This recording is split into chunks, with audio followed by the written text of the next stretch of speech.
Hola chicos, ¿qué tal?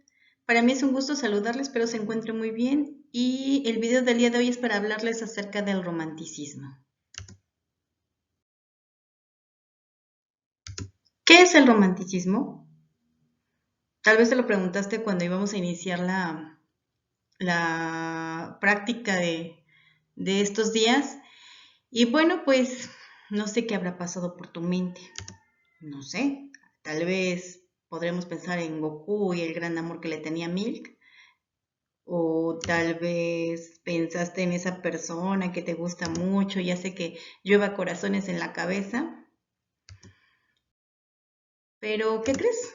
Que el romanticismo no solo se trata de amor, es mucho más allá que eso.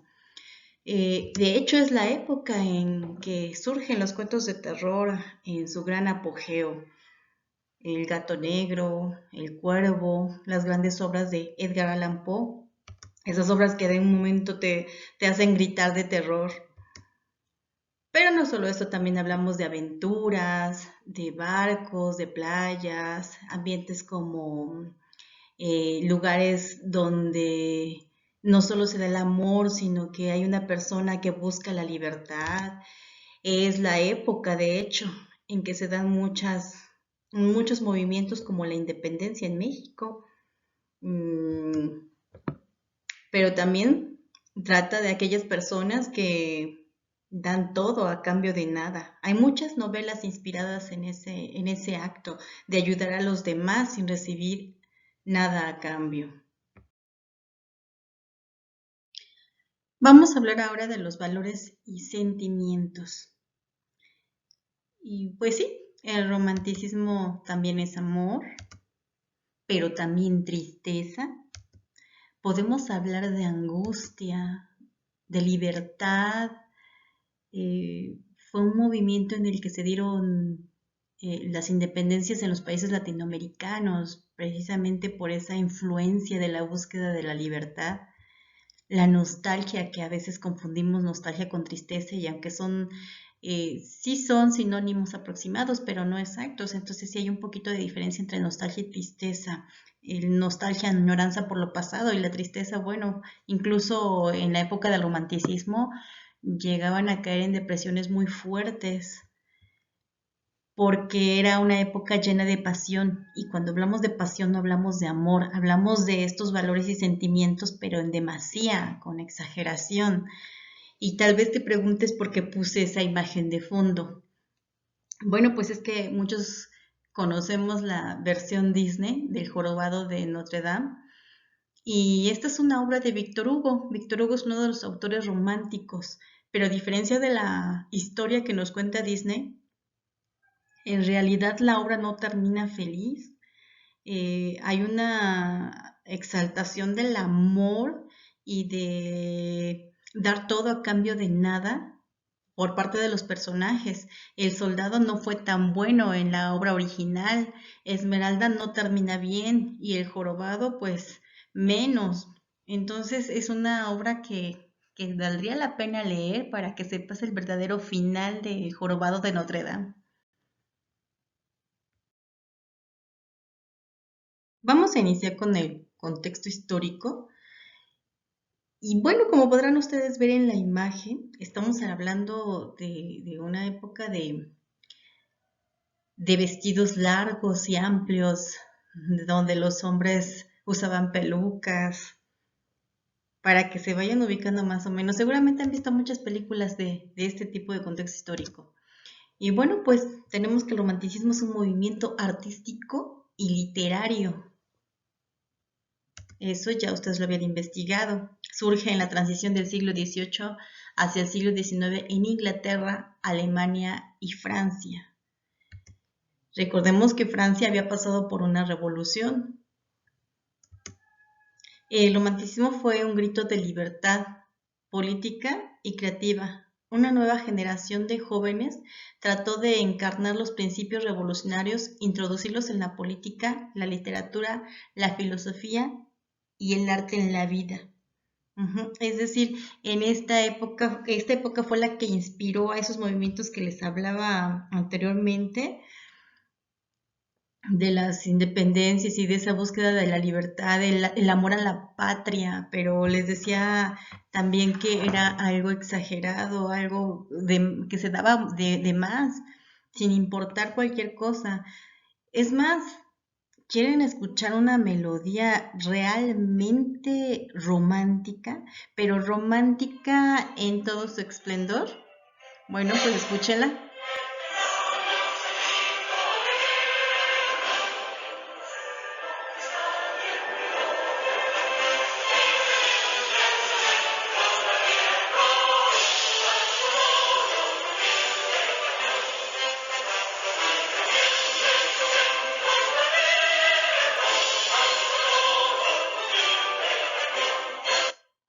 ¿Te llegaste a imaginar que el himno nacional era romántico?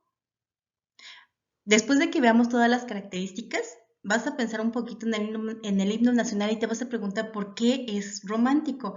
Pues nada más hay que escuchar la letra del himno, ese amor a la patria, ese defender a nuestro país, pero con toda la pasión del mundo. Eran características del romanticismo, a pesar de que el himno nacional fue convocado en 1853 y pues que de antemano sabemos que su autor Francisco González Bocanegra pues es el autor de esta letra. Y bueno, por ahí hay una anécdota donde dice que su novia Guadalupe González del Pino lo encerró hasta que terminó de escribir el himno nacional, ¿verdad? Bueno, pues ahí tienen un dato curioso del romanticismo. Como ya había comentado, se da la independencia en algunos países latinoamericanos.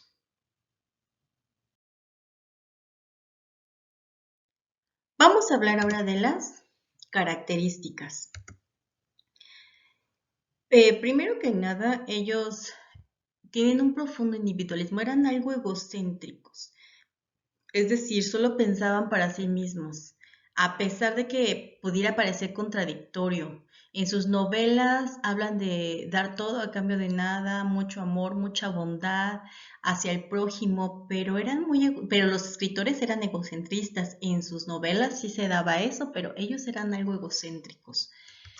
La intimidad como temática en el arte y la literatura es por lo mismo, es mis sentimientos, mis valores, mi yo individual, la representación subjetiva del paisaje. Como podemos ver en la imagen que tenemos de fondo, ellos adoraban los lugares lúgubres, oscuros, los panteones, porque para ellos significaba tristeza, nostalgia. Recuerden que estos eran los valores que eran propios de la época. La exaltación del pueblo, ya les mencionaba acerca de los movimientos que se dieron, el ansia y la búsqueda de esa libertad, ya sea en estos movimientos que suscitaron o ya sea a través de sus novelas y poemas, los temas de aventuras, de no quiero estar atado a nada, yo quiero vivir la vida y todo lo que se venga, el amor a la naturaleza, la preferencia por paisajes lúgubres. La premisa de este movimiento pues era dar todo a cambio de nada, era la premisa muy importante. Llegó el momento de presentar a nuestros autores y tenemos en la primera imagen a nuestro queridísimo Edgar Allan Poe, el amo y señor del terror. Ahí tenemos a Gustavo Adolfo Bécquer, un poeta muy importante, poeta español. Después tenemos a Lord Byron, también muy importante, que de hecho ustedes ya tienen algunos poemas de él. Bueno, aquí no podría faltar un mexicano, Manuel Acuña, que por cierto, él fue uno de los poetas que se suicidó en esa época. Recuerden que estamos hablando de una época de suicidios, ¿no? Se dio mucho, mucho. Era por lo mismo que les comentaba de la tristeza y la nostalgia, llegaban al grado de la depresión y bueno, decidían quitarse la vida. Y por supuesto no podía faltar este autor que también es muy importante, Víctor Hugo, autor de Los Miserables y El Jorobado de Notre Dame, entre sus grandes obras, aunque también escribió mucha poesía. Eso es todo, jóvenes. con el video del día de hoy. Si tienen alguna duda ya saben cómo comunicarse conmigo. Para eso estamos, para ayudarles. Espero que exista la confianza para poder preguntar si algo les hace falta saber. Bueno, ya posteriormente les estaré enviando otro video donde explico cómo llenar los ejercicios de la ficha de trabajo. Por lo pronto, pues hasta la próxima. Los dejo con esta lluvia de corazones.